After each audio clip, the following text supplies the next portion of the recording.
శ్రీ మాత్రే నమః. శ్రీ మహాకాళీ మహాలక్ష్మి మహాసరస్వతీ దేవ్యై నమో నమః.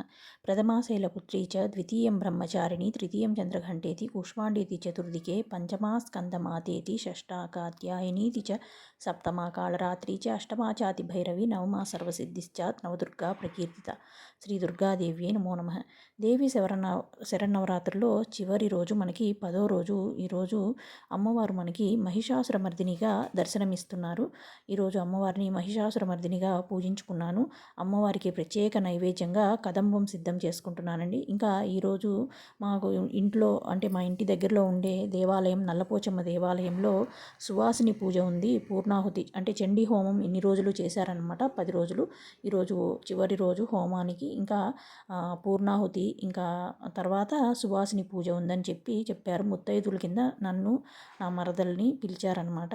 ఇంకా తెలిసిన వాళ్ళందరం ఒక 16 మందిని పిలిచి అక్కడ గుళ్ళో సువాసిని పూజ అనేది జరిపిస్తూ ఉన్నారు. పూర్ణాహుతి తర్వాత ఉంటుందని చెప్పారు. ఇంకా నేను కూడా ఈరోజు ఒక ముత్తైదుకి బాలపూజ ఇన్ని రోజులు చేసుకోలేదు. దుర్గాష్టమి రోజు చేసుకుందాం అనుకున్నా, కుదరలేదు. యాక్చువల్గా నేను మొదటి రోజే బాల త్రిపుర సుందరి రోజే చేసుకుంటాను పూజ, ఆ రోజే చేసేసుకుంటాను. కాకపోతే ఈసారి నాకు అందుబాటులో ఎవరు దొరకలేదు. సో మా మరదలు వాళ్ళు కూడా ఊరు వెళ్ళి సడన్గా వచ్చారనమాట. అనుకోకుండా ఊరి నుంచి రావడంతో వాళ్ళనే పిలుచుకున్నాను అనమాట నేను. సో చక్కగా బాల పూజ చేసుకున్నట్టు ఉంటుంది, ఇంకా సువాసినికి కూడా పూజ చేసుకున్నట్టుగా, ఒక ముత్తైదుకి భోజనం పెట్టుకున్నట్టుగా ఉంటుందని పిలుచుకున్నాను అనమాట. ఇంకా గుళ్ళో కూడా కార్యక్రమం ఉంది కాబట్టి ఉదయాన్నే తొందరగా లేచి కదంబం అమ్మవారికి ఈరోజు ప్రత్యేకంగా కదంబం నైవేద్యం పెట్టాలి. అన్ని రకాల కూరలు వేసి ముఖ్యంగా గుమ్మడికాయ అనేది ఉండాలి ఇందులో. ఎందుకంటే బలమైన ఆహారం పెట్టడం వలన అమ్మవారు ఈరోజు దుష్టుడిని సంహరిస్తారు కాబట్టి, మనకి మహిషాసురుడిని సంహరించే రోజు కాబట్టి అమ్మవారికి బాగా బలమైన ఆహారం కింద ఈ అన్ని కూరలు కలిపిన అన్నము నైవేద్యం పెడతాము. ఇంకా చక్కెర పొంగలి కూడా పెడుతూ ఉంటారు. ఇంకా నువ్వుల అన్నము, ఇంకా జొన్న పేలాలు ఇవి కూడా పెడుతూ ఉంటారనమాట. నేనైతే ఇవాళ కదంబం ఫస్ట్ రెడీ చేసుకొని పూజ అది చేసేసుకుందాము, తర్వాత వంట అది చేసేసి మళ్ళీ మహానైవేద్యం పెట్టుకుందాం అనేసి అంతా కూడా రెడీ చేసుకున్నాను. ఫస్ట్ అయితే కదంబం రెడీ చేసి ఇంకా పానకం వడపప్పు పెట్టుకొని పూజ అయితే చేసేసుకున్నాను ఫస్ట్. ఇంకా పూర్తి వీడియో అయితే నేను తీయలేకపోయానండి, ఎందుకంటే దేవాలయానికి వెళ్ళాలి, ఇంకా భోజనానికి కూడా ముత్తైదుని పిలుచుకున్నాను కాబట్టి హడావుడి అయిపోతుందని వీడియో అయితే తీసుకోలేదు. జస్ట్ అమ్మవారికి ఈరోజు మామూలుగా నవరాత్రులు మొదట్లోనే అందరూ అన్ని రకాల కలర్స్ ఉండే గాజులు వేసుకుంటారు, నాకు అప్పుడు దొరకలేదు. సో ఈరోజు అమ్మవారికి సమర్పించి వేసుకుందామని ముత్తైదుకి నాకు కూడా తెచ్చుకున్నాను అనమాట. ఇంకా బాల పూజకి తనకు కూడా అన్ని ఆభరణ అంటే గాజులు ఇంకా అవన్నీ ఉంటాయి కదా, తాంబూలంలో పెట్టేవి, అవన్నీ కూడా తీసుకొచ్చుకుని అన్నీ కూడా రెడీ చేసుకున్నాను.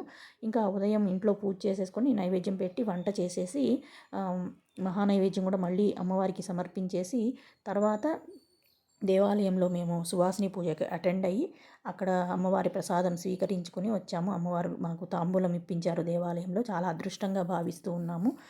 తీసుకొని వచ్చిన తర్వాత ఇంట్లో బాలపూజ చేసుకొని తర్వాత ముత్తైదు తనకి కూడా పూజ చేసుకొని తాంబూలాలు అవన్నీ ఇచ్చుకొని నేను తర్వాత భోజనం పెట్టి వాళ్ళకి మేము కూడా భోజనం చేసిన తర్వాత సాయంత్రం మళ్ళీ చక్కగా స్నానం చేసుకొని అమ్మవారి మళ్ళీ పూజించుకున్నాను అనమాట. నవరాత్రుల్లో చివరి రోజు ఈరోజు 9 పిండి దీపాలు వెలిగించుకున్నాను ఇలాగా అమ్మవారికి ఉద్దేశించి.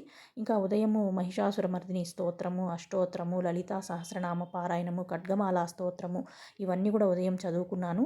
అమ్మవారికి కుంకుమార్చన అవన్నీ కూడా చేసుకున్నాను అనమాట. ఇలా అమ్మవారిని పూజించుకున్నాను. ఉదయమే నేను కూరగాయలతో మాల వేద్దాం అనుకుంటే కుదరలేదు. సో సాయంత్రం మళ్ళీ పూజ చేసుకుంటాం కదా అనేసి ఇలా శాకాంబరీ దేవిగా అమ్మవారికి కూరగాయలతో మాల అనేది వేసుకున్నాను అనమాట. వేసుకొని ఈ 9 దీపాలు పిండి దీపాలు వెలిగించుకొని అమ్మవారిని పూజించుకున్నాను అనమాట. ఈరోజు రేపటికి మనకి అమ్మవారు శాంత స్వరూపంగా అపరాజితాదేవిగా రాజరాజేశ్వరి దేవిగా మనకి దర్శనం ఇస్తారు కాబట్టి అమ్మవారికి ఇలా పూజ చేసి సాయంత్రము అమ్మవారికి ఈరోజు కూడా నేను వస్త్రము అవన్నీ కూడా సమర్పించుకున్నాను అమ్మవారికి.